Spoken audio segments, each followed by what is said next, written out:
everybody. Welcome to another episode of the Ringside Rambles podcast. I am Derek, and who might you Cole. Be?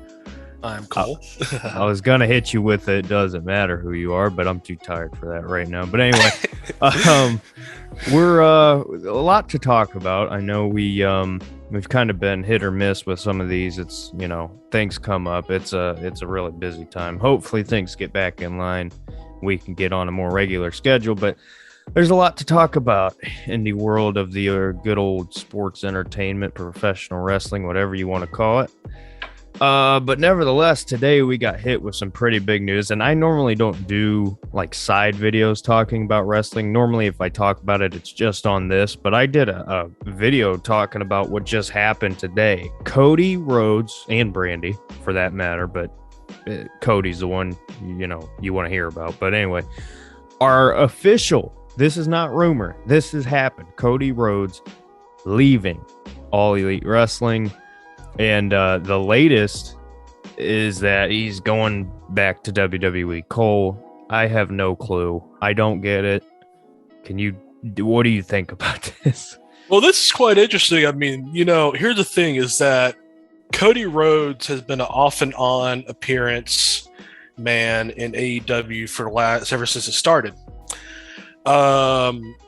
One of the things that's always talked about on multiple wrestling podcasts, including the Cornette Experience, is that Cody Rhodes would show up for an angle or would attempt to do an angle, and he'd be there for maybe 3 weeks, and then next thing you know, he's gone for a month, and then they bring him back for some other BS, and then he disappears, and there's no consistency. He's always gone. Brandy is MIA, and I think that Tony Khan has had enough.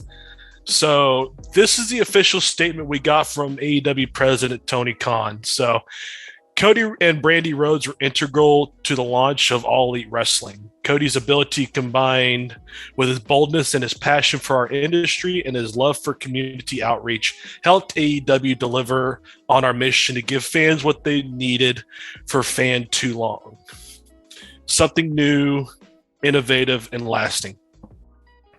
Brandy helped shape the AEW story, and I appreciate how hard she fought for us both in the ring and out of the ring, competing in the women's division while advancing our efforts at inclusion and civic issues, including great partnerships with Culture City and American Heart Association, even though 90% of the people in the world, we're missing a heart. Oh yeah, mine's gone. Mine's been gone long ago. Anyways, I have immense respect and appreciation for Cody and Brandy, and I wish them both the best as they move on from AEW. Thank you, Cody and Brandy. Blah blah blah. Total whitewashing, PR, whatever. Anyways, yeah, this was some pretty interesting news, but I'm not completely surprised. I mean, it's the thing we saw with AEW was that it's like they got Cody Rhodes, this who's a phenomenal wrestler, and we're like, where is he? I mean, he shows up and then all of a sudden he just disappears. It's like, what's going on? It just made no sense. Everybody was like, where is Cody? And I guess he felt like his position as, executive vice president of whatever the hell he was, he felt like he could just do whatever he wanted. And I guess finally somebody got to Tony's ear and said, hey, this is enough. Yeah, here's my problem with this. I understand if Cody not being there on a consistent basis is a problem. I do get that. However, look at the big picture here, and I guess this is my main problem. Look at AEW from the start. Look where it's at now.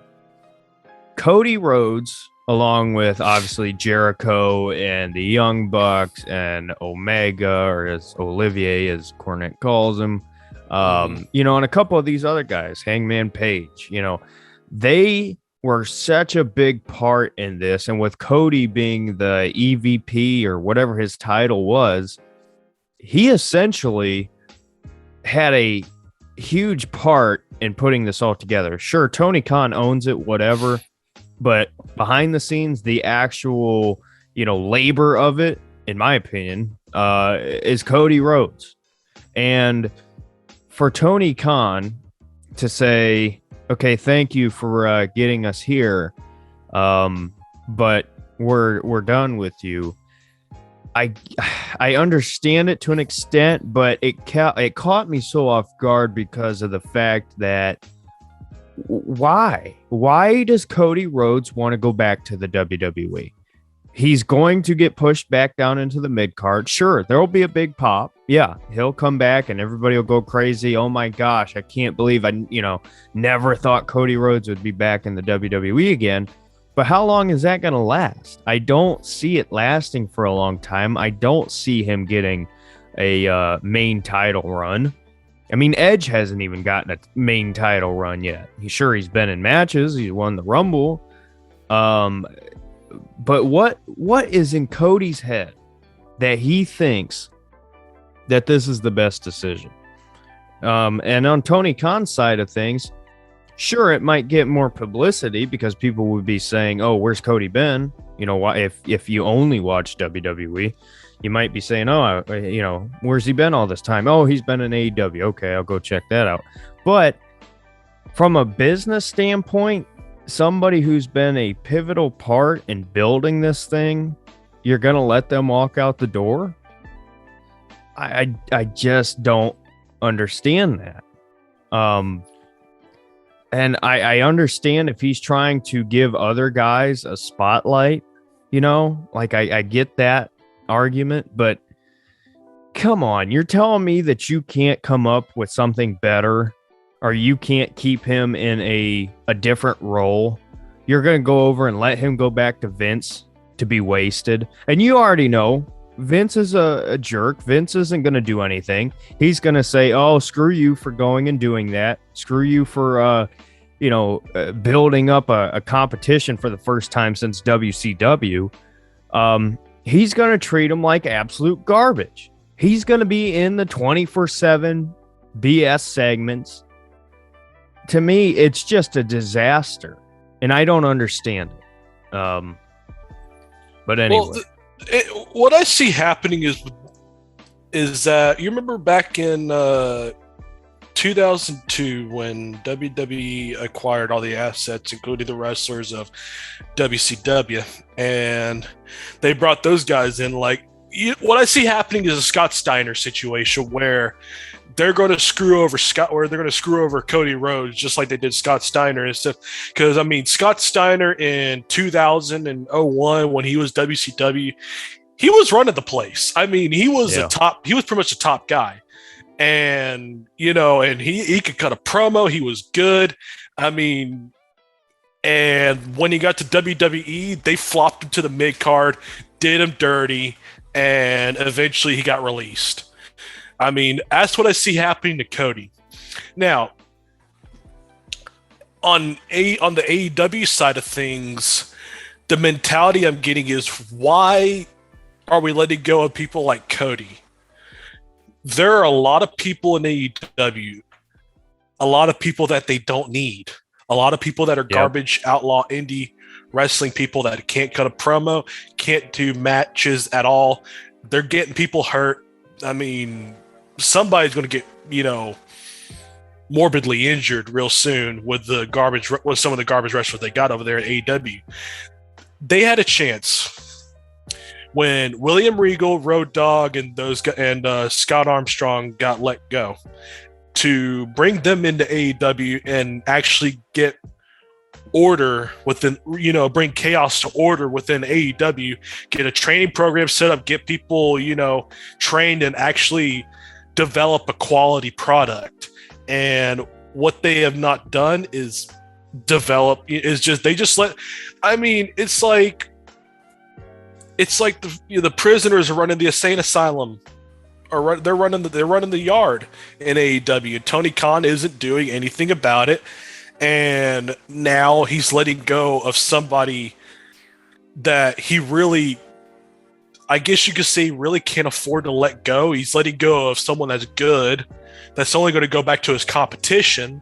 Even though we know that when Cody goes back to his competition, he's screwed. But he's going to go back to his competition to bring his talents and stuff over there, regardless. And what does that leave AEW? More garbage deathmatch wrestlers and less qualified people. Yeah, they got CM Punk, they got Jericho, they got MJF, they got Sting, they got, the Four Horsemen, they got they got Jim Ross, Shivani, all these good people, but they are really not utilizing their people to the best of their abilities. They're underutilizing the good people, and the bad people are the ones getting the push, and they're making what could be a very quality wrestling product into something that has absolutely almost no chance of going head to head with Vince. And we could talk about, this is just WCW all over, blah, blah, blah, blah, blah. No, WCW back then actually had a shot. And they had good people. And even though Eric Bischoff, was, drunk on money and Harleys and, wanted to ride with Kevin Nash and Scott Hall, blah, blah, blah, blah. Even still, he was still beating Vince McMahon's rear end around the wrestling ring for however many, 83 weeks or whatever the hell it is. But despite all of that, WCW had a quality product until they started getting, too drunk with power in their own heads and screwed it up. The problem is with AEW, the difference is that they got the people to do it, but the mind, the marbles are just rolling around. It's like nobody is in control in AEW. And that's the problem. There's nobody that's in control running the show. They don't have Tony Khan is a booker. Are you kidding me? The man's 30 years old and he's only, seen wrestling, pay-per-views and stuff like that. He has no idea what he's doing. Just completely. The man does not know what he's doing. Well, what they need to bring somebody in that knows what the hell they're doing. At least get a booker. At least just get a booker. Tony Khan can be in the king of the castle all he wants, but what he needs somebody to come in there, be a booker, and start, reining the inmates in. Well, what concerns me with this is Tony Khan getting power hungry? Because Cody Rhodes, and again, what you're talking about right there with needs somebody as far as booking and whatever, maybe Cody wasn't doing the booking necessarily, but he was the voice in Tony's ear of, hey, this is where we need to go with this. And, business wise, that's out the door now. Who's going to do that? Because you can say, Jim Ross or Shivani or one of these guys, but Cody built this. Cody's the one who got all this put together. So the fact that that's now out the door, where is this going? That really concerns me because, again, AEW, in my opinion, when it comes to the in-ring activity and a lot of storyline based stuff, is beating WWE right now, outside of maybe like the stuff that's happening with Roman. Outside of that, I think AEW does a better job. Now, again, the booking is kind of all over the map. And again, yes, the inmates are running the asylum, so sometimes things get a little bit crazy. I get that. But why? Why would you let this go out the door? I just can't help but ask the question, is Tony Khan getting power hungry to where maybe Cody told him no on something and they just couldn't agree? So instead of agreeing to disagree, he's just shipping him out. And sure, I'm speculating. I'm not saying that's what happened for sure, but to me, it's a bad sign at the very least that you have somebody who is such a big part of your company that is walking out the door. I don't know. It's just, And and the thing is that Jim Ross or Shivani.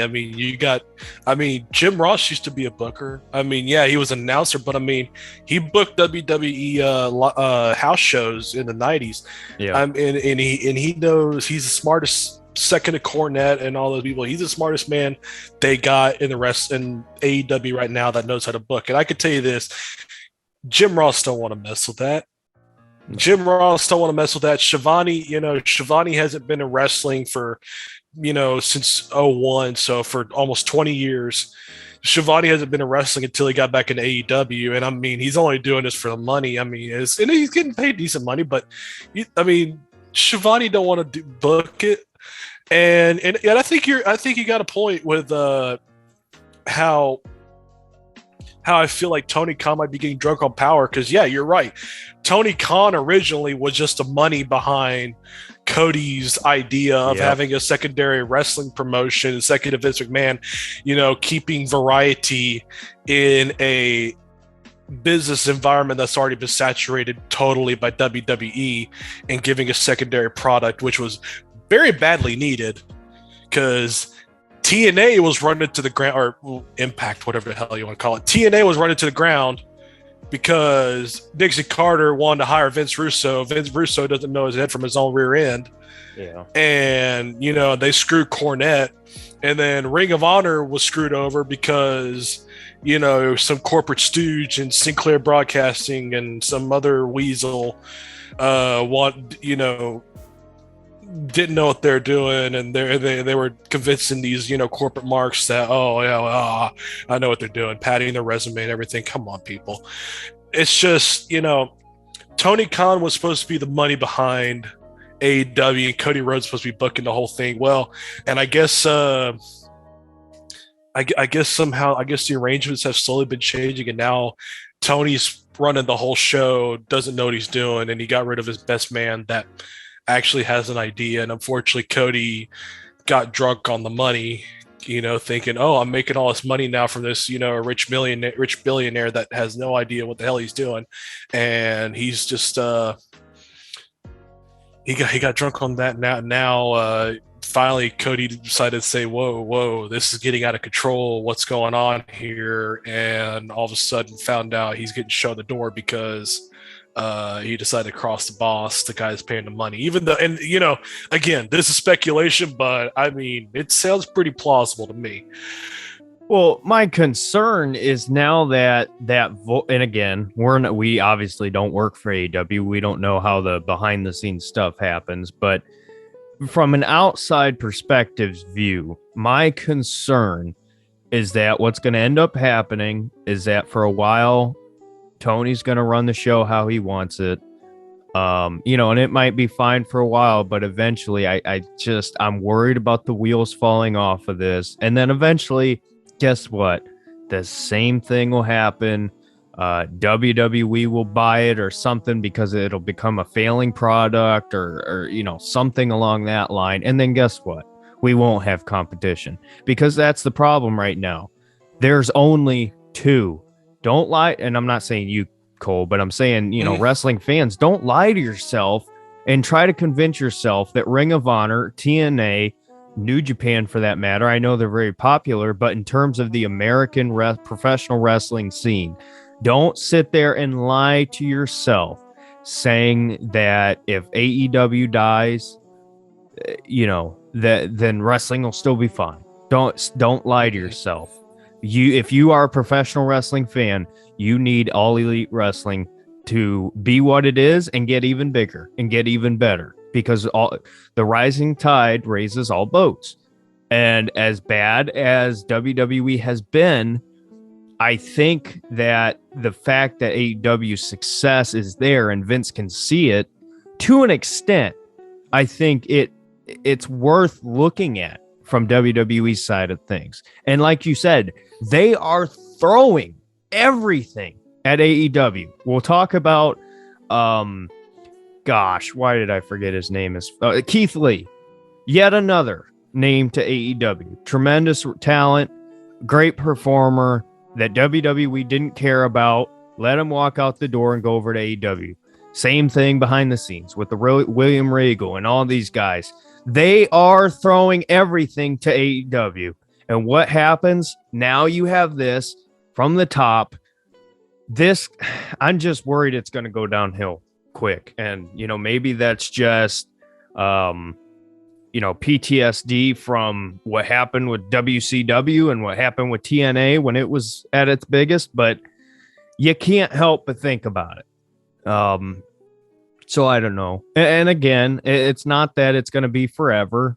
If AEW continues to be a thing, Cody will be back probably. But again, for the short term right now, I'm just concerned that there's this whole no direction thing and Tony Khan wanting to, play with his adult wrestling figures, as Cornette says. I'm just worried that that's going to continue to get worse and worse and worse. And I think that's what this is leading to. I hope I'm wrong, but we'll see. I don't know. I just I don't like seeing this because again, I just think this is heading somewhere that is probably not great. And by the way, for everybody saying you guys are overreacting and Cody's not that big of a part, it's not about on TV. That's not what I'm talking about. And Cole, you're basically saying the same thing I am here. So we agree. It's the behind the scenes stuff. It's the direction. That's not what on TV is. I'm talking about behind the scenes. I'm talking about continuing to move this company in the right path. And again, I just think without that that person there to kind of keep him accountable, I don't know, but we'll see.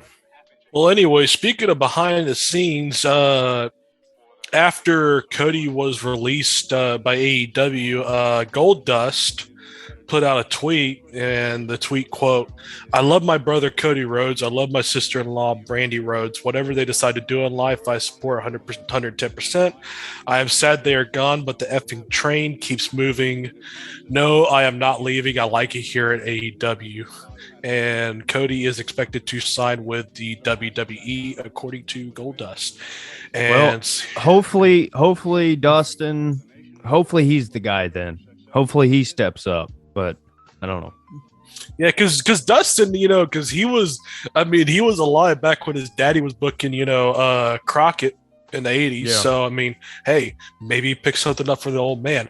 Maybe he might get put up. Even though we sound doom and gloom, there is still a chance that maybe Tony might actually listen to some of the right people like Goldust or maybe he might start pick up the phone and say, "Jimmy, I need some help here. I'm kind of getting screwed right now." Yeah. So, but anyway. Well, and again, I think maybe our opinions on this stem from watching Vince McMahon, and watching how he's handled things. So maybe Tony won't handle it the same, but I don't know. Let's see. Here's more backstage news. The pro wrestling world was left in shock when AEW announced the departure of Cody Rhodes from the company, and this is from WWFOldSchool.com. Fans are expected to are even more shocked now. Multiple sources reported Cody is now in talks with WWE, expect to sign with them. According to Andrew Zarain, Cody's departure much more than a financial situation. I could tell you this is not just money. This is not just financial disagreement. Considering the fact that he's one of the founders, when you're involved from the start like this, you're part of the creation of a company like this, you generally don't want to leave for just financial reasons. You generally leave because there's other issues. Now, I don't know exactly what issues are. People are here rumblings of creative or just business ideas and things like that. But I think this is all going to come to light in the next couple of days. I assume now that it's out there that he is out of the company. WWE is obviously showing interest. He's showing interest and Cody is showing interest in WWE. Hope it doesn't get ugly because I hate when things get ugly, but I think it's very possible that it could get very ugly. Well, no crap. And next thing we hear more from Zarain is that I could tell you that this is a shocker to a lot of people, even the ones that were kind of on the know what was going on. this is the first major hit when it comes to that company, when it comes to talent, when it comes to backstage stuff. Not saying a honeymoon is over or anything, but this is the first time we're seeing a fallout like this from AEW. Yeah. So this is a big fallout. So we're going to find out why. But, as Jim Ross always used to say, the reason why people leave, cash and creative. Yep. Cash and creative. So something from what we know right now is that it wasn't the money, because obviously Cody was banking very heavily from AEW. So obviously there was some backstage friction between him and Tony Khan concerning, like we were talking about, between creative and other ideas and stuff, and Tony Khan, got his head up his rear end, and we're starting to find out what Tony Khan's booking is, and Cody tried to come in and say, no, you don't want to do it like that because you're really going to foul it up, and then send more people over to Vince and give them the W. And sure enough, what do you know? Seems like our theory that we're just talking about right now becoming more and more correct. Unfortunately. So, but anyway, kind of shifting gears here. Let's go to the opposition. More news that came out. WWE is trying to get Stone Cold Steve Austin to have a WrestleMania match at WrestleMania. It's obviously in Dallas. We talked about it before the Rumble. One of the things I hoped for was at least Stone Cold to, get in the Rumble as a, one of these nostalgia guys, you know what I mean? And then come back and then, use that in a promo later of, it's in Dallas and there's no bigger, the whatever they say, everything's bigger in Texas, you get what I'm getting at. But yeah.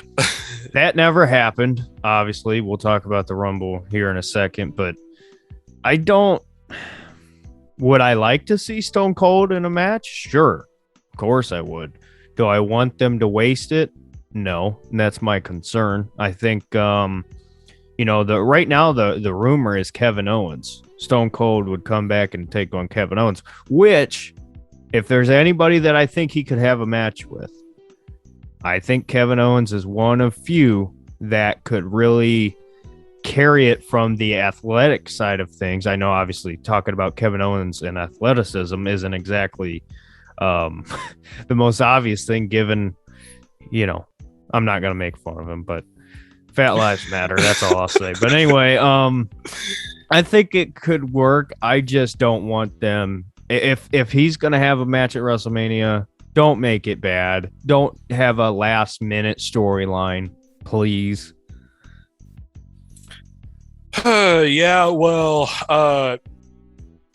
know for the last couple of months we've been talking about that we discussed WrestleMania 38. That, we know Stone Cold's going to be there. We've obviously WWE been teasing Stone Cold at WrestleMania 38 at AT&T Stadium in Dallas, and the idea that we've been all getting so far was that Stone Cold was going to guest host WrestleMania 38, and that was going to be it. But now, as we're starting to see, Stone Cold, they keep trying to push the idea that Stone Cold is going to wrestle again at WrestleMania 38. Personally, I don't know.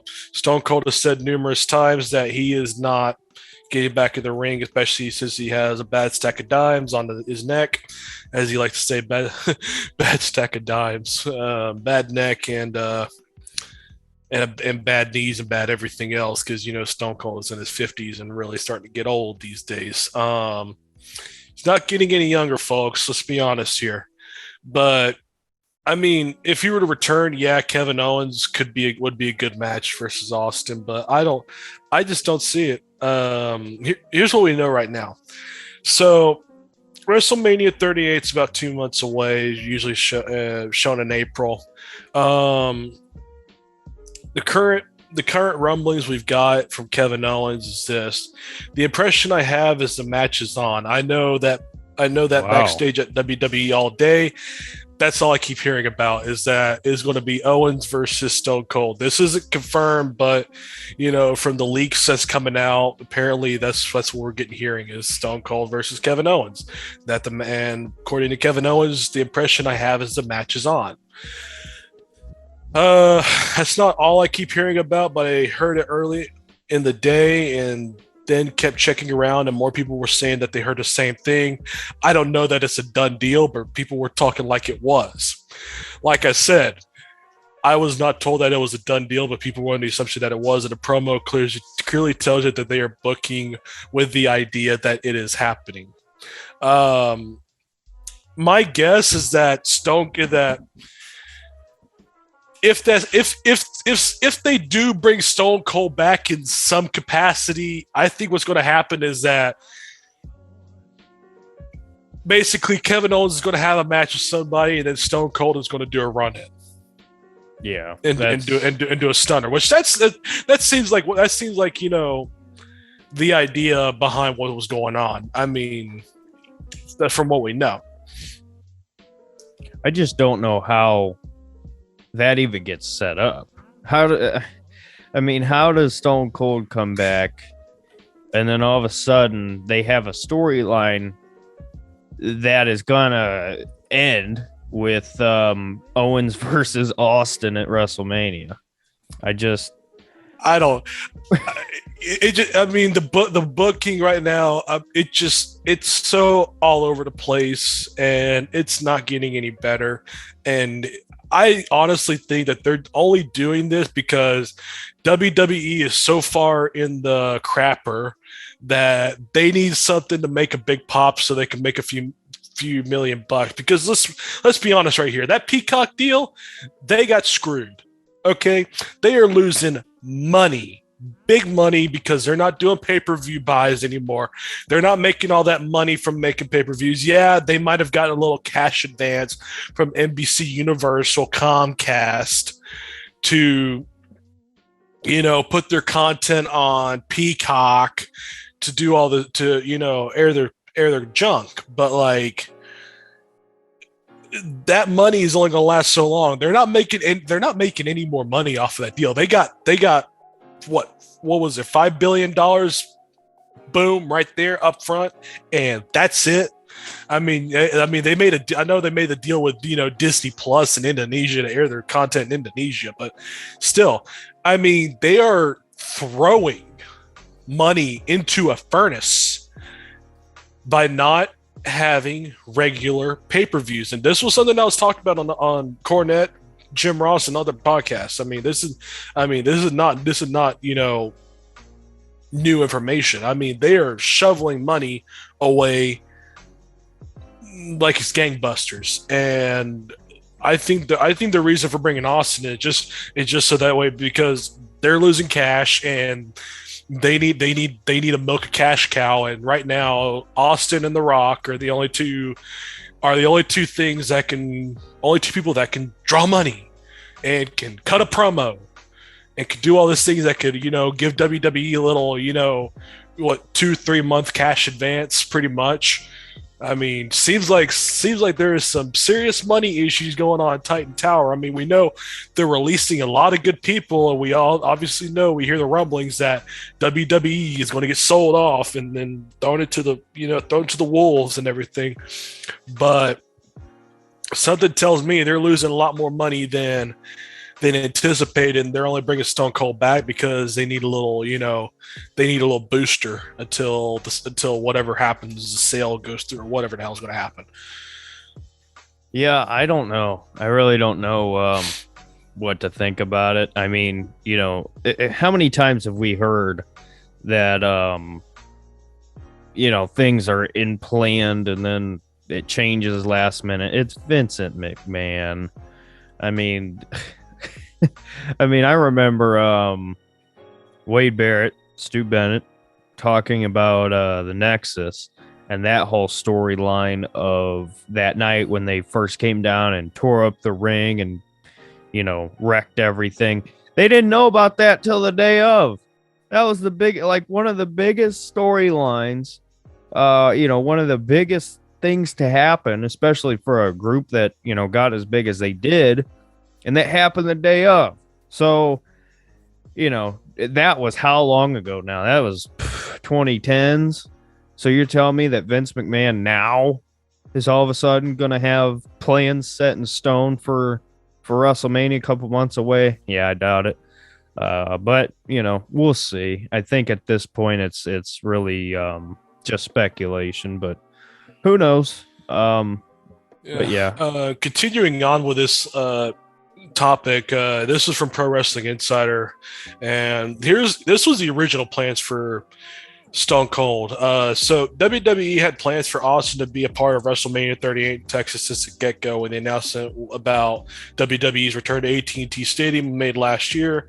This is why Austin was part of the WrestleMania 38 promos also shown during the WrestleMania season on Peacock during the Super Bowl. And I mean, they've been using Stone Cold and The Rock a lot and recycled commercials ever since the new SmackDown debuted on Fox. It's always been showing Stone Cold and Rock and Taker, but very little of the new talent. Anyways, in late December, early January, WWE pitched the idea to Austin about having a one-time match, one night stand in front of his huge crowd in Dallas. And if WWE wants to sell out both nights at AT&T Stadium, they need to sell a total of 200,000 tickets. Austin being announced for his first match in 19 years would definitely be a help for ticket sales. And like I said, WWE seems like they need a cash advance. Who better to call than Steve Austin? Yeah. So like I said, WWE sound like they need a cash advance, so they're calling Austin to have a one-night stand. And they need to sell 200. And Austin can sell tickets. We know that. Right now, the WWE has sold a total of about 100,000 tickets for both nights. So, and they need to set. I mean, that's total. They've only sold 100,000 tickets. Wow. And basically what they're saying is, in order for them to make the money they need to sell out 200,000 tickets for both nights. So 400,000 total. So they're ways away. They're 300,000 behind. So, and. Let's take a look at this. Let's do a little math. WWE WrestleMania 38 tickets. Yeah, how much are they selling for? Because those prices are going to drop to $10. Let's do the math.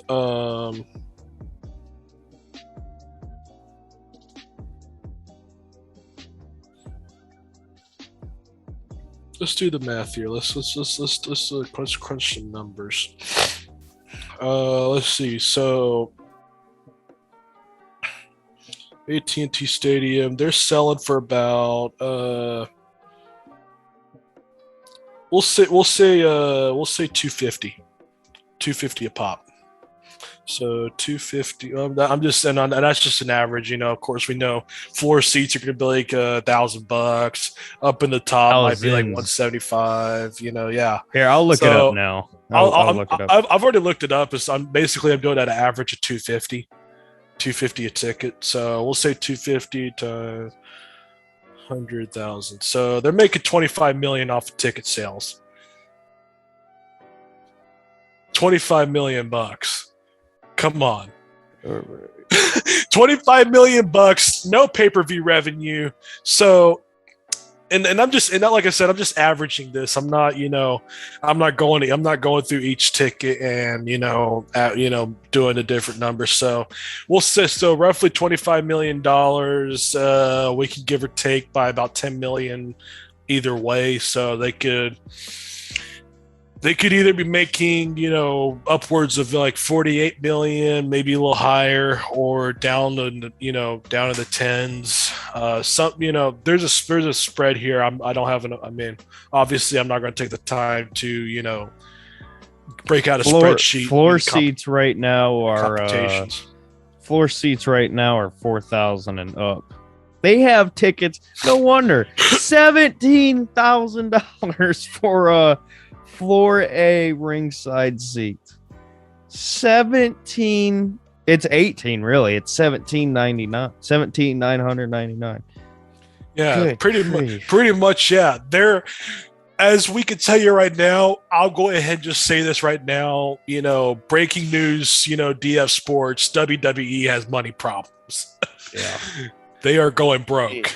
and that's why they're calling in Austin, because they need money. So, I mean, the upper level are about 200, which, I mean, Yeah. yes, it's a lot, but still, for WrestleMania, I mean, we went to Extreme Rules, and what was ours? 130, something Yeah, like that. like We had 125. good seats. We had really good seats, but, whew, I mean, Vince, I don't know what to tell you. You're not going to sell tickets if you were asking for thousands and up the most expensive $18,000. Buy a car, go to WrestleMania and watch this product. Yeah, okay.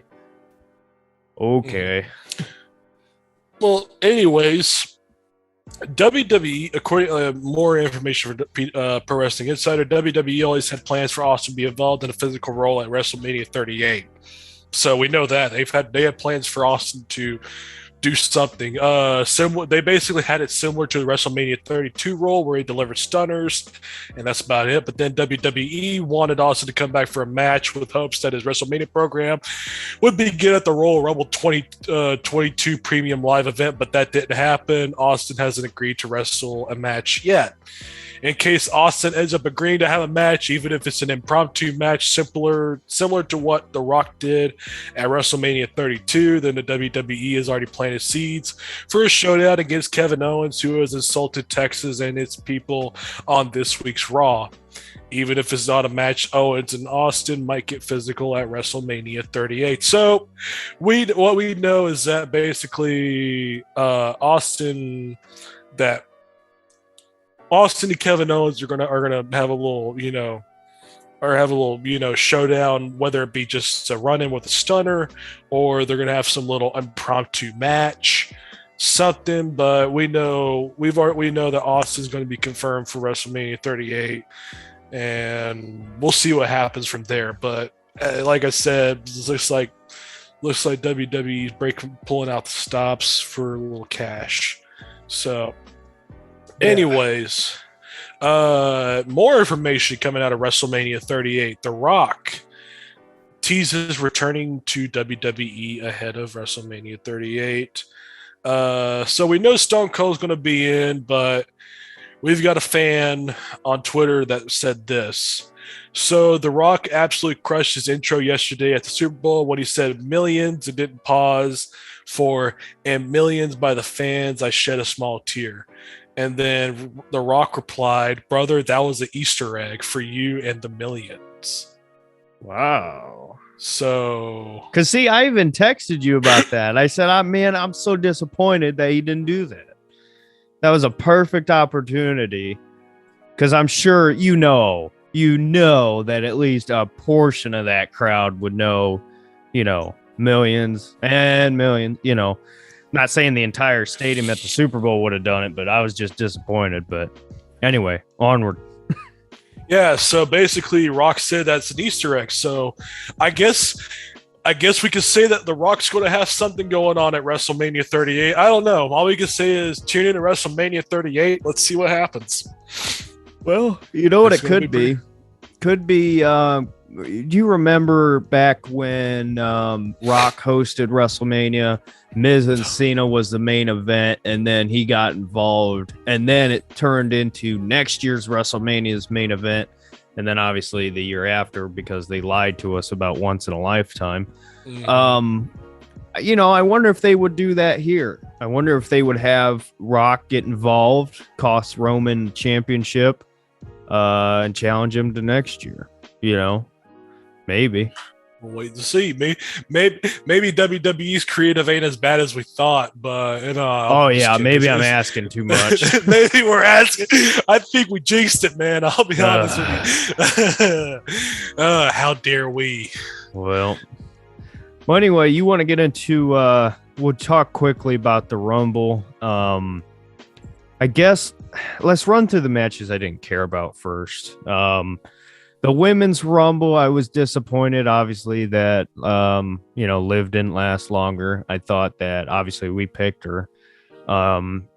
I forgot. Oh, Ronda ended up winning. That was something that was kind of spoiled on Twitter. So it was kind of disappointing that I saw that. But, glad to have Ronda back. The only thing I got to say about that match, Tamina, do you understand how a Royal Rumble works? Because the entire match, all I saw was when people were about to get eliminated, you would go over and hit the person trying to eliminate them. I don't think you realize that the purpose of the Royal Rumble is eliminate everybody. It was just so frustrating as somebody who understands the business to an extent, and the whole purpose of the match, eliminate people, and you're going over there stopping people from being eliminated. Just frustrating. You got anything on the Women's Rumble? I don't. All right. Becky versus whatever her name is. I don't care. Moving on. Edge and Beth versus Miz and Maurice. I thought that match was solid for what it was. I mean, it's a mixed tag match, and that was probably the best it could have been. That's really all I got to say. You got anything on that? I really don't. Just the whole Rumble to me was, it was a dud. All right, moving on. Brock and Bobby. That was a solid match. I mean, for the first time these two met, I think it underperformed to expectations, but maybe expectations were way too high. Bobby wins. Paul turns on Brock. Roman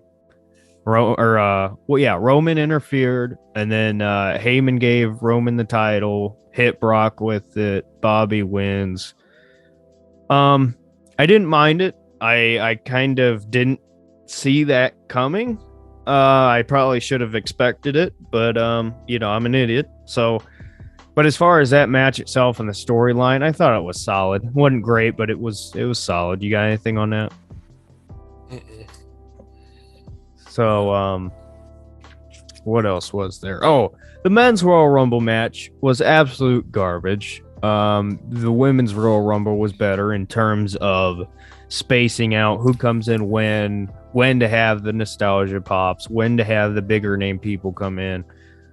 This men's Royal Rumble match, I should say, was beyond boring. So disappointing. It was atrocious. It was horrible. Brock comes in at 30 after what happened, which I thought was obviously predictable at that point. But Brock winning makes sense, obviously, because Brock Roman is going to be the match. But do it better. AJ came in at 1. I thought he was going to be the Iron Man and last to the end. No, he was eliminated by whatever Corbin's friend's name is. I don't even know. So, absolute joke of a Rumble. Or of a Royal Rumble match, I should say. Well, let's go ahead and cover the fallout of the Royal Rumble. Shane effing McMahon. I forgot to talk about that. I'm glad you said that. Has been released. Well, he got terminated. Let's be truthful here. Shane McMahon to AEW. Shane McMahon got shown the door and got a boot rammed up his rear end and was kicked out of Titan Tower by his own daddy because he screwed up the Royal Rumble so bad. I mean, anybody that saw that match was probably wondering who booked this. And when we found out, it was Shane. Who knew? Shane. And the thing is, you would never expect Shane to do such a bad job. But this Royal Rumble match, I mean, a 5-year-old could have booked this better. I'm just so disappointed because I like Shane. But everybody does. Oh, I just don't. Why? Like, the whole reports of Shane thought he was going to be the big star of the match. and he was going to be, well, he was in the final, 3? Mm-hmm. I mean, Shane, come on. The Royal Rumble match was atrocious. This is all we know from Pro Wrestling Insider. Shane McMahon was pushing to work with Austin Theory at WrestleMania 38 with a feud stemming from the on-screen relationship between Austin Theory and Vince McMahon, and Vince is very high on Theory. However, other WWE officials were pushing for Shane McMahon versus Seth Rollins WrestleMania 38. Sequence to kick off this feud planned at the Royal Rumble match, but Rollins wasn't added to the match due to so many changes being made. Shane was frustrated on the day of the Royal Rumble as Vince shot his ideas down. Backstage talk was that he was upset because he wasn't allowed to do what he wanted and was greatly preoccupied by his own role in the 30-man match, which in turn Shane got heat backstage for poor reception of Men's Royal Rumble as he was the booker of the match. He was the quote-unquote executive. He was a booker. WWE creative writers were then told that their plans have changed as Shane won't be a part of WrestleMania 38. Plan was for him to be a heel. And then not only that, but apparently he was also in the ringer because he screwed up Bad Bunny's creative so bad. I'm like, no wonder why Bad Bunny's, gimmick was so atrocious. I mean, goodness grief, it was god awful. Except the WrestleMania match, he did a pretty good job on that, but it was as a performer, not performer, in storytelling. But yeah, well, Shane was apparently the guy that botched that up pretty bad. According to Andrew Zerain, Pro Wrestling Insider, there were numerous changes to what number Bad Bunny would be. This was a cause for concern. People within WWE were upset. WWE didn't want to come off negative. Blah. Ringside News, Vince had no choice. Shane had screwed everything up, had the locker room pissed, openly buried producers, openly cussed out creative team, and screwed up all of Vince's plans. And Vince lost his cool and sent him home and never to come back for a while. Yeah, it's crazy when you have first of all, we complain about Vince's booking as much as we do. How, Shane, can you be that much worse? Where Vince is the one who's complaining about the booking. My gosh. If you can get Vince complaining about booking and it's his own son, like I said, I think Shane McMahon costed the company quite a bit of funds, and that's why the WrestleMania 38's with Austin, and yeah, we're starting as we continue talking, going into what was going on. The more this tapestry continues to unravel, Shane messes everything up, and now they're trying to get Austin to wrestle a match because Shane cost the company X millions of dollars, and the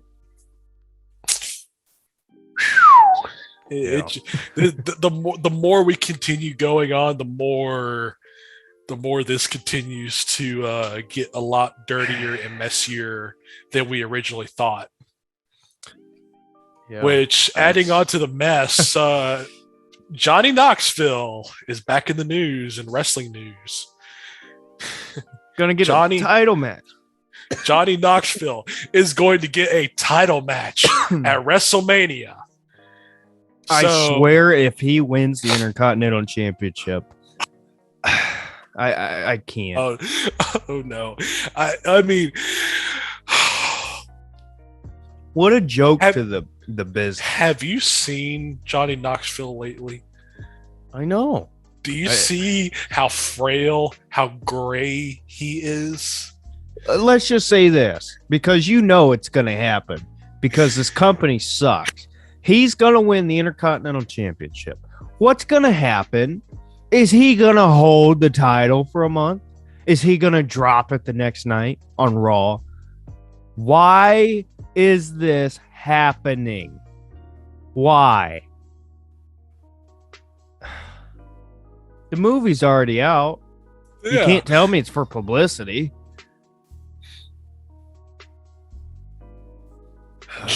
I mean, Johnny Knoxville is going to be competing in an Intercontinental title match against At WrestleMania, at WrestleMania, not at Fastlane or some pay-per-view nobody cares about.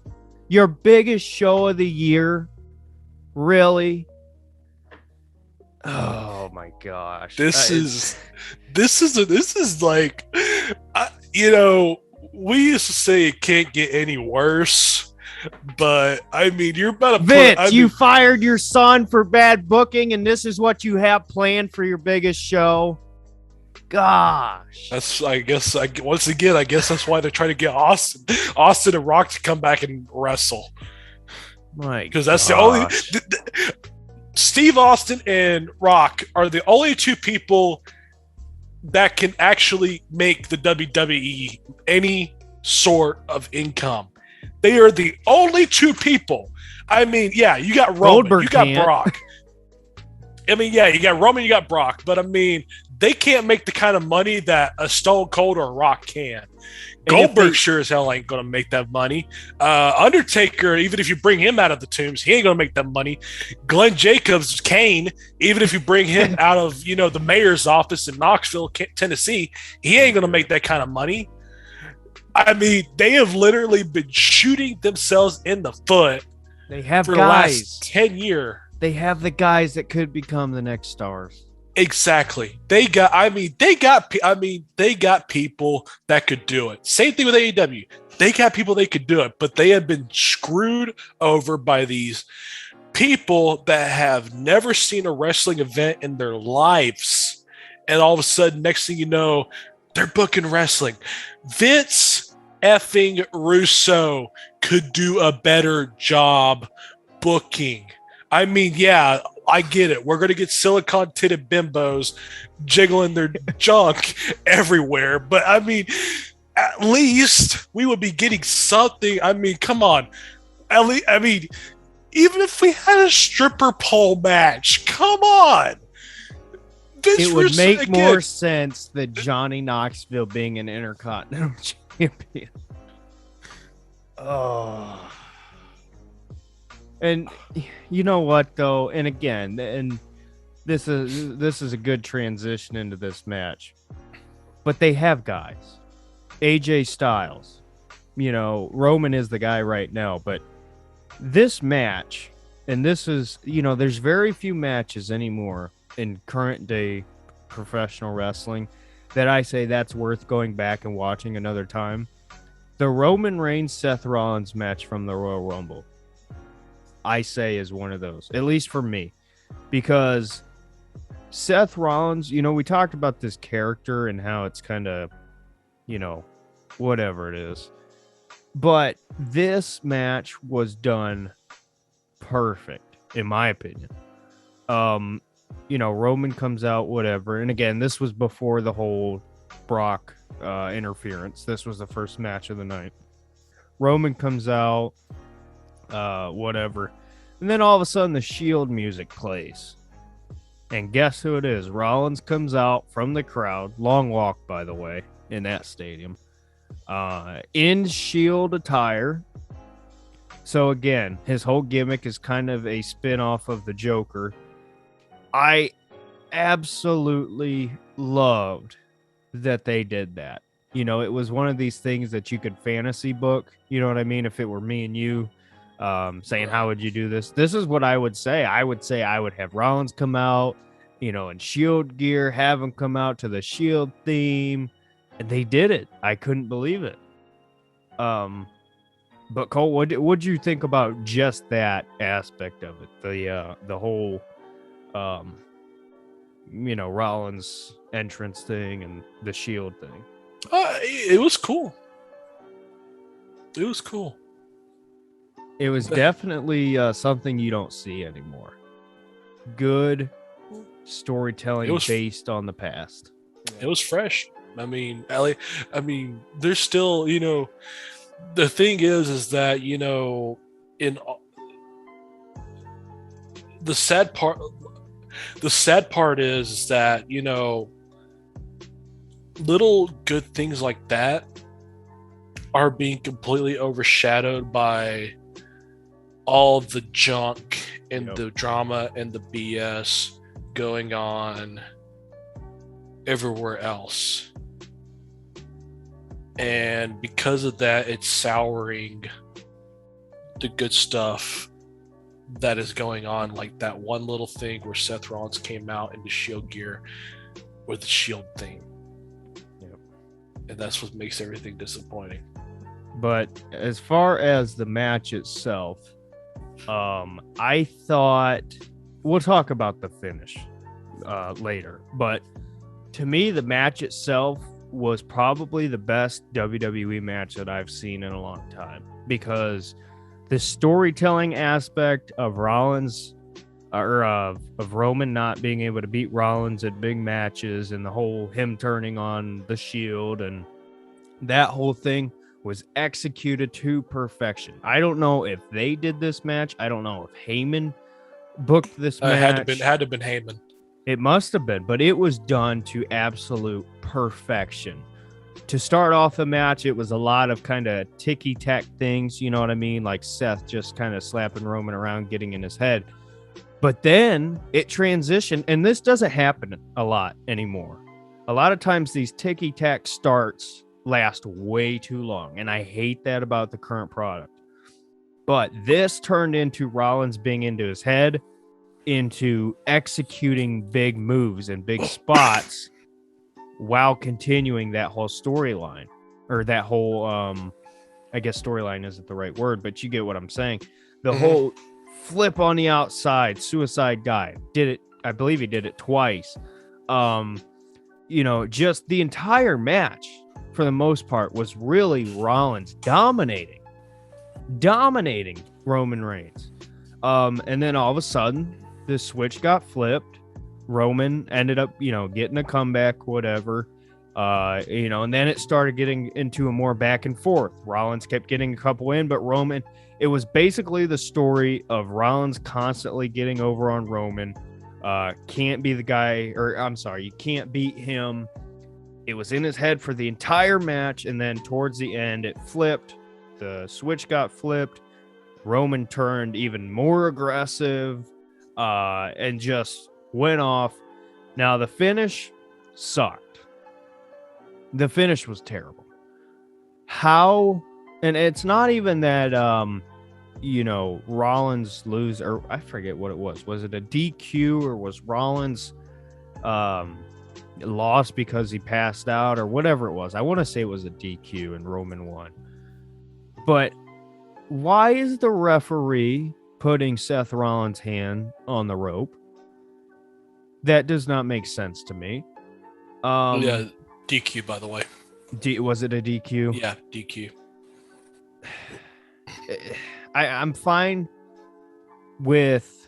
I'm not fine with a DQ. Not in that match. You can't have that great of a match with that great of storytelling and have it end that way. It needed to end with Roman Reigns snapping, which again he did, and then that gets into the post-match stuff, but have him snap and heap that whatever that hold is, I forget what it's called, triangle choke or whatever Roman does, where he's passed out a couple guys, you know what I mean? Have it end that way. I would rather end that way and him keep it in and have to be ripped off, and then he snap with the chair and stuff like that, like he did after the match. Have it end that way than a DQ where your referee puts the opponent's hand on the rope. Last time I checked, a hand on the rope means a rope break. But apparently not. The ref just called off the match. Whatever. A perfect match all around. I don't want to say it was ruined by the finish, but it definitely knocks off a star or two as far as rating for this match. What'd you think about it? Yeah, that was a mistake. Doesn't make sense. Anyways, let's get into the SmackDown after the wonderful Royal Rumble. We start off with Roman Reigns and Paulie coming out, cutting a promo, and then next thing we know, boom, Goldberg shows up, and Goldberg tells Roman, "You're next." And Why? Well, I mean, this is going to be pretty interesting. I mean, we got Goldberg versus Roman Reigns in the Elimination Chamber 2022 in the wonderful Saudi Arabia. Are we starting to see a little pattern here? I swear if Goldberg beats Roman Reigns, I'm not watching WrestleMania. And I might not watch WWE ever again. That's all I'm going to say. Vince, if you do this, I swear, if you do this, you're going to lose a big portion of your audience. I can guarantee you that. You've made this mistake before. You had Goldberg beat Bray, the Fiend, whatever. Same thing. Saudi Arabia. Who else did he beat? He beat somebody else. I can't remember, but Vince, I swear if you have this big run for Roman and you do all of this just to have it end this way. Go ahead, Cole. I'm sorry. Well, here's the thing is that, first off, obviously I see Goldberg putting Roman Reigns over. If you're correct, let's hope you're incorrect on Goldberg beating Roman, because if that happened, you're gonna bankrupt the company if that happens. But the current plan is that Goldberg and Roman are going to do a cage match, elimination chamber, and then Goldberg's going to disappear for the rest of the year because he's supposed to have shoulder surgery. Blah blah blah blah blah. Okay, and then obviously they're going to bring him back. Obviously Goldberg is going to come back for another Saudi Arabia. You can mark it on your calendar. I don't care if he's 90 years old. Every time they go to that country, Goldberg is going to be there. So here is the current information we got on this. All I really had to do is let's see. Let's see. Yeah, he's according to this is a statement from what Goldberg said about passing the torch to Roman Reigns. Well, no question. I mean, as much disdain I have for Roman in his position right now, I do ultimately respect him because he followed the footsteps of guys like myself and The Rock. Okay. Granted, he will probably be much more successful than I am at the end of the day. It's not about the physical attributes, but the mental aspect of the game. I'm about 10 days away from the game day, and right now I've already made the transition to Godzilla. It's tough to be around me at this point in a lot of respects, but I know where I have to be, and I have to be in the zone. And I have to bring 1,000% of what Goldberg used to be and what he currently is to be able to compete against a guy like Roman right now. But I can do it. Please, Paul, book this match. Please, Paul book this match. But either way, seems like Goldberg is going to be wrestling Roman, and Roman is going to be going over Goldberg. Hopefully Paul books this match. Otherwise, if anything else happens, that it'll be a disaster. Roman has to win it. That's all I can say. Anyways, going to the women's side of the Elimination Chamber, they have resurrected Ronda Rousey once again. And it would appear as if she is going against Sonya Deville at the Elimination Chamber. But also, probably. Hold on. WWE has announced that Ronda and Naomi will team up to face Charlotte and Sonya at the Elimination Chamber in Saudi Arabia. So they're going to have a tag team match. Wait, Ronda and Charlotte? Ronda Naomi versus Charlotte and Sonya. Okay. I was gonna say, wait, that makes no sense. So I don't see any belts on the line or anything. So it'll be a squash match and storyline into Charlotte. Ronda. Not only that, but let me go and actually, I got the card right here. If you want to hear it. Yeah, you can run down it real quick. Let's see. Universal Championship match going to be Roman Reigns versus Goldberg, Saudi Arabia. Obviously, we have Roman going over because if they put Goldberg over, WWE is going to go up in flames. Elimination Chamber match for the WWE Championship: Bobby Lashley versus Lesnar versus Rollins versus Austin Theory versus Riddle versus AJ Styles. So, which, by the way, good competitors in that match. I think it's a good balance of guys who have different strengths. You know, you got your power guys and Bobby, Brock, and I want to say there was somebody else, but then you have, you know, your guys that can do it all in Styles. Riddle, you know, Matt Riddle. I'm not calling him Riddle. It's Matt Riddle. WWE. Matt Riddle. You Absolutely. don't just get to change names. He's a guy who can, you know, do a lot of different things. I think he'll be really good in this match. And then obviously you have, you know, Theory and whatever to do the kind of high spots. But to me, you know, it's kind of sad for Bobby, but Brock Lesnar's leaving with the championship. Absolutely. Let's see. Next up, we have Raw Women's Championship: Becky Lynch versus Leda.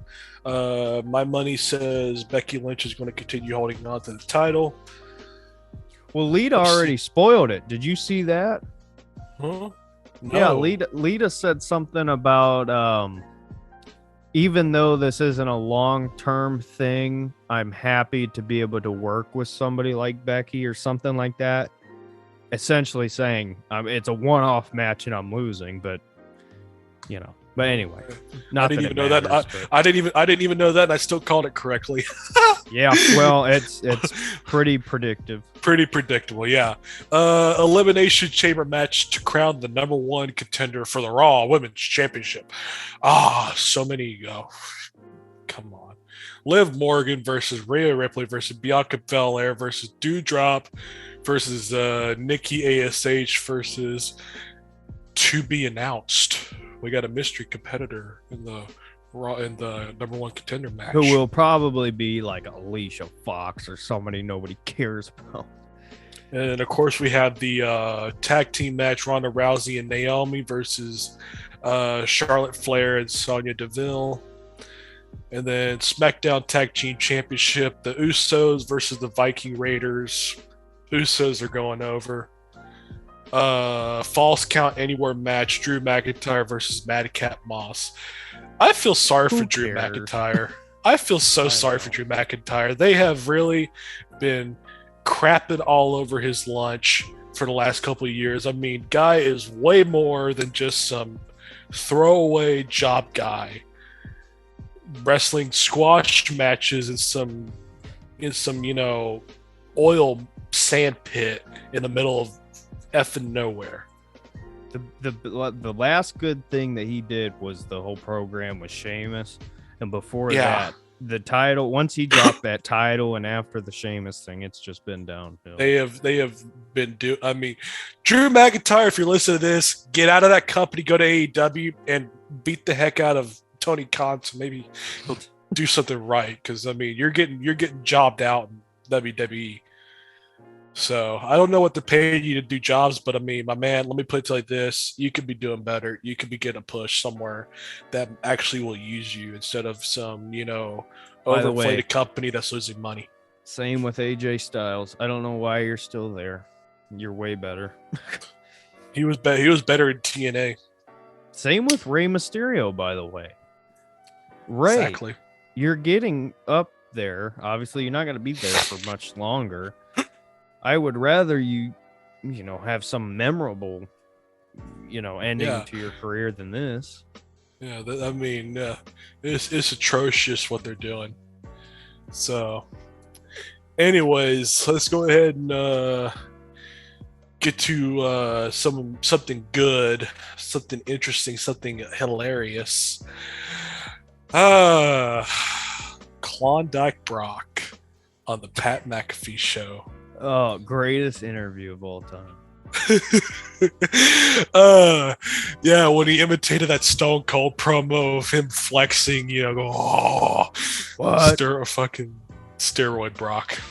I've never seen, I used my whole life. I thought Brock Lesnar was just this human being who hates everything and everybody and would never talk to anybody and doesn't have any humorous side at all.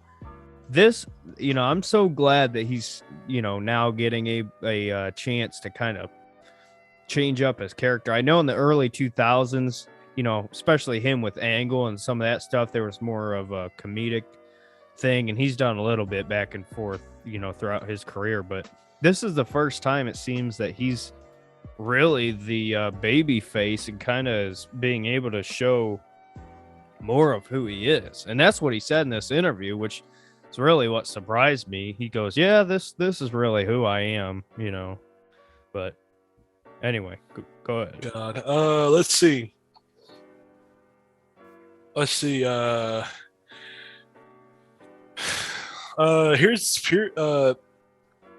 Pat asked. I remember Pat asking a question to Brock, and I got the quote right here about what his thoughts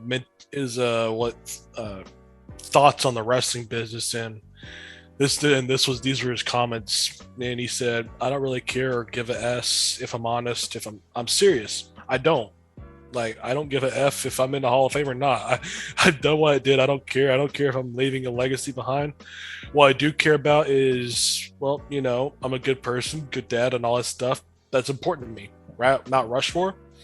There's lots of guys, but this business is about making money." And his comment about the younger people coming up, he's like, I look at these young kids and I don't know. Someone needs to step up, get over, figure out how to put asses in seats and not worry about your next high spot. Yep. Figure out how the hell can I be different? How the hell can I make money? That's the business. The younger generation thinks that if they go out and do a certain move and they do it, get over and over, but that's not the whole point of the business. This is about good guy and bad guy like Holyfield and Tyson. Mega heavyweight pitting people against each other. Storylines. Hello, we have this Brock Lesnar gets it. You know why? Yeah. Because Cornette beat it into him in OVW. Brock Lesnar was trained by Cornette. I mean, and guess what? Cornette hasn't been wrong. That's what the wrestling business is about. It's about good guy versus bad guy. Nobody knows how to cut a promo anymore. Nobody knows how to get themselves over. I mean, everything is all scripted, given to you. Yeah, and exactly. And that's the truth. What it is. I think there are guys who can do what Brock is saying. And not only that, but they're hiring. Afraid. Well, not only that, but they're hiring aristocrats from the freaking fair. Yeah. From the county fair, they're hiring aristocrats. I mean, goodness, they're hiring the people they got wrestling, with the exception of a few, with the exception of a select few people, like Lesnar, not Rollins. I'm sorry, they're spoon feeding him everything. Like Roman, even though Roman's got Paulie and people like them. All of these other people are just people that know how to do stunts and fly around, and that's all they know how to do. Where's the promos? Where's the storyline? Where's the heat? Where's the blood? In the old days, you used to have to worry about getting a knife to the throat because you were so hated, because you got that much heat. Now, you don't even have to worry about somebody throwing a drink at you. Nobody cares. I mean, all you got to do, anybody that's listening to this, do yourself a favor, go watch the old 80s wrestling programs with Ric Flair versus Ricky Morton. Go watch Midnight Express versus Dusty Rhodes versus Rock and Roll Express. Go watch 80s Crockett Wrestling. Watch 80s Crockett Wrestling, and you will see what the wrestling business is supposed to look like. I mean, even the little things like this, and this is something we've been talking about, like the ring. Yep. Like the ring. I mean, just listen to the ring listen to the ring and listen to the crowds, and compare that to what you see today. Well, as far as the ring, this is something I was saying to you obviously before we started. The reason why I like watching AEW is because to me it feels like I'm watching from a production standpoint. Feels like I'm watching like 2010, 11 WWE. The whole thing that turns me off really about the WWE is it's just so overproduced.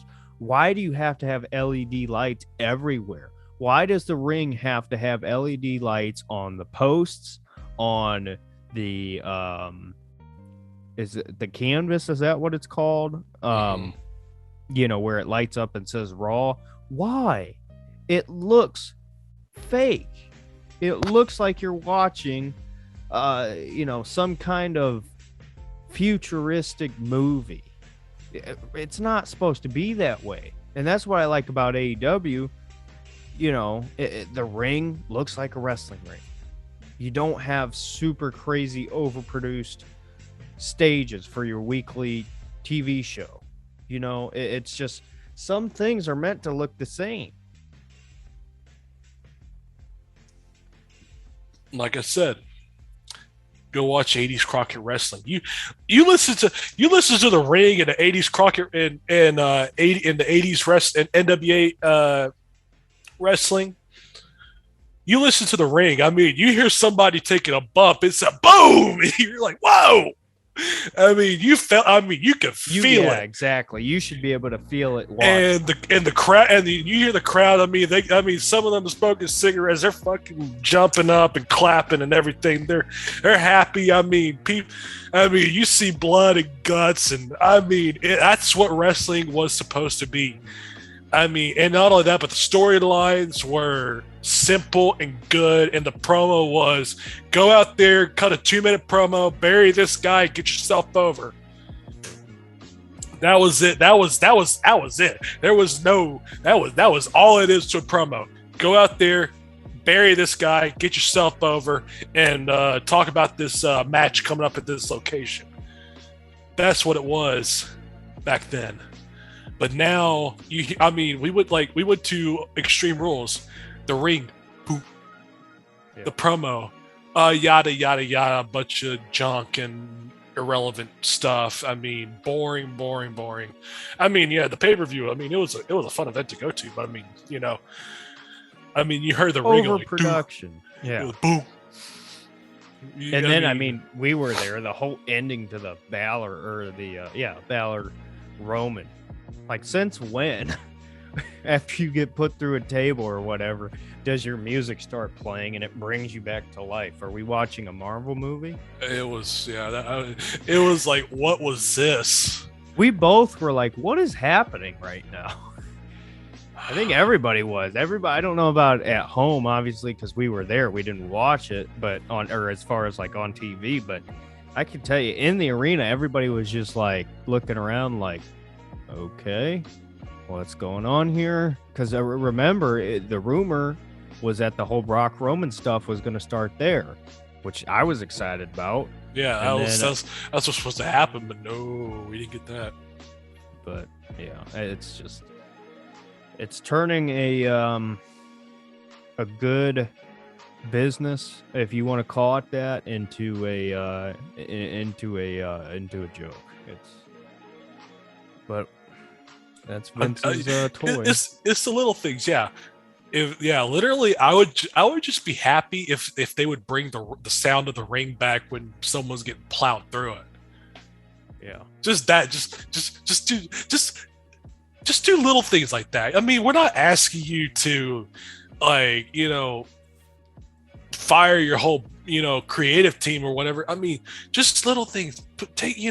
Tell Kevin Dunn to go screw himself, and then actually, you know, make the ring sound like, you know, a ring when someone gets plowed through it.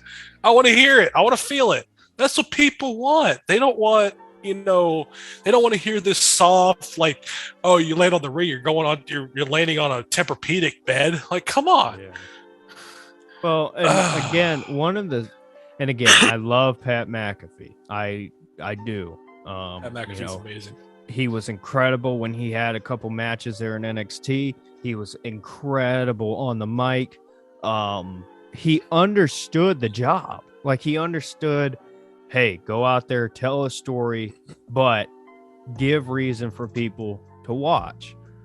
It's sad to me that Pat McAfee, and again, this is one of the things that CM Punk said, McAfee as a commentator is better than 99% of the promos. And it's really sad that him in that position as a commentator is really, he's getting guys over more than the guys are themselves. Yeah, he's like Lawler. It's like he's like a Lawler, man. Yeah. I mean, every time Shinsuke comes out, and it's not Shinsuke's fault, it's not Nakamura's fault, it's what he's given, but it's like Pat doing the, every time he comes out, he gets up on the table and starts doing the air guitar to his theme song. It's like just stuff like that. Pat's getting Shinsuke Nakamura over than Vince McMahon is through what he's telling him to do. Why? What a mess. What a mess. Jeez.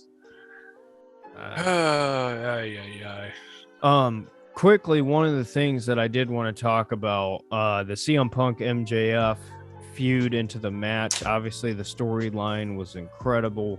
The match itself, I thought, was good. Having MJF go over in Chicago, quite the decision there. Little surprising. Big move. I will say that. Well, and now where do you go from here? You can't have MJF be a mid-card guy. You just beat the guy who had the biggest return of all time, especially in the modern era. You better not waste that decision. That's all I'll say. I mean, MJF's got it. Yeah, he does. But they just gotta give him programs. Yeah, let's like at the very least TNT champion right now. Something. Let's hope they don't mess that up. But and then the other thing I wanted to talk about, I know we talked about Cody earlier, but the Cody Rhodes Sammy Guevara match for the TNT championship. I thought it was, and I listened to Cornette's review of it. I disagree with him on a little bit, or a couple things I should say. I thought that a portion of the match was Mickey Mouse garbage. You know what I mean? Very, just not necessary. But another portion of that match I thought was incredible. There was a spot where Guevara jumped from the top rope onto a ladder and gave like a diamond cutter almost, I guess is the way to describe it, to Cody, who's standing on the other ladder. Perfect timing, perfect spot. Just incredible moments. You had him Guevara do the I want to say it was a splash, or maybe it was like a swanton bomb type thing off of a ladder onto Cody on the outside. The ladder didn't break. That looked very painful. And again, this is what we talk about with spots that are going to end up really hurting some of these guys.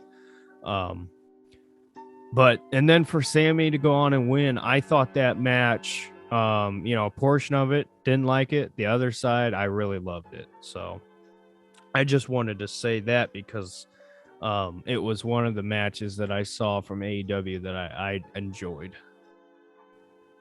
So yeah.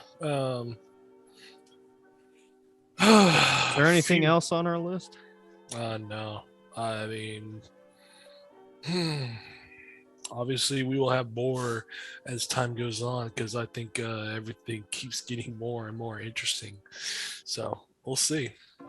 Yep.